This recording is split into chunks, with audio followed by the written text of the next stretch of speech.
রে, একলা একলা কষ্ট করতেছে, তাও একটু ডাকও দেই না, যাই অল্প সহায় করে দেই গে।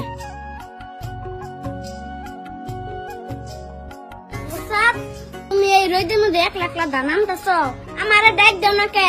আমিও নগে দানাই না দেই। এই তুমি দান আনবা কে? তুমি তো প্রত্যেক দিনই বাইরে কাম করো, আর এই একদিন দানের কাম আমি করা হারুম না? তুমি সেহার মধ্যে বই থাকো গা, আমি দান আনতাছি। যে কইটা দান আমি একলাই আনা হারুম, তুমি যাও সে যাও। তুমি একলা দানা আনলে তোমার কষ্ট হবো না? আর তুমি তো ভালো করে জানো তোমার কষ্ট আমার সহ্য না। তুমি যে ডেলি বাইরে কাম করো, হেসুম তো বাড়িতে আমি আরাম করি। আজকে একদিন তাই কষ্ট করা হারুম না? সব তুমি একলা কষ্ট করা চাই, দান দি দুইজনাই না দেই, তাড়াতাড়ি হয়ে যাইব, আর দুইজনে সেহাই বয়ে থাকুন। আচ্ছা তাহলে ঠিক আছে, নও।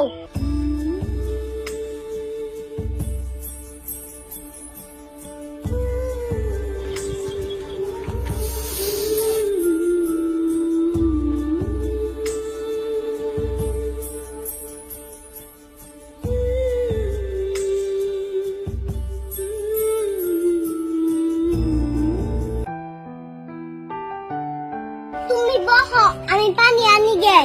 না, তুমি বসে পানি আমি আইনা দিতেছি। হেই কি করতে কই না, তুমি পানি আনবা কে? ডেলি তো তুমি বাড়ির কাম করো, আজকে আমি তো করি। তুমি এনে বহ।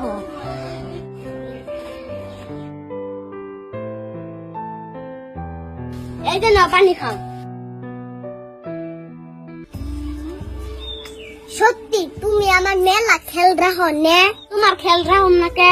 তুমি আমার সংসার দেখতেছো, আমার বাড়ি সব কাম করতেছো, তোমার খেয়াল না রাখলে আমার পাপ হবো।